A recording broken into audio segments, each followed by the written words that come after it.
Welcome back to Vlogmas Day 3, and for today's video we're throwing it back to one of my favourite races of 2025, the Thorpe Park 10k I ran with my girls back in September.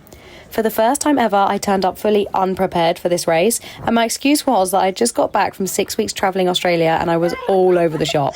The morning started with absolute feral energy. I made Grace and I 10 minutes late by literally driving in the wrong direction before registering what I was even doing.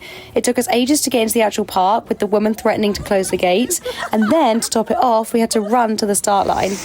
Jess and I unintentionally sped off at the beginning of the race, meaning we'd left the girls behind, but it did mean we got to pass them a few times on the course. And truth be told, because I didn't have a set time I was aiming for, I was purely just in it for the vibes. I wanted no pressure, no stress, just matching outfits, a good time, and to run around an iconic location like Thorpe Park, because how often does that get to happen? My chip time came in at 55 minutes, which despite my Strava cutting me short, it did say the same, so I'm pretty happy about that, especially after 6 weeks of travel and minimal training. I'd give this race a solid 7 out of 10 for the route, purely because running around a theme park felt so surreal. However, they didn't actually open the park early like the ticket said it would, so we ended up waiting an hour for the rides to open and only ended up doing 2 because the queues were insane and completely ruined the vibe.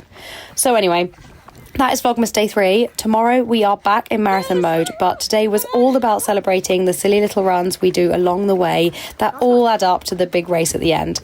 If you enjoyed this throwback, make sure you're here for Day 4, because who knows what I'm going to bring tomorrow.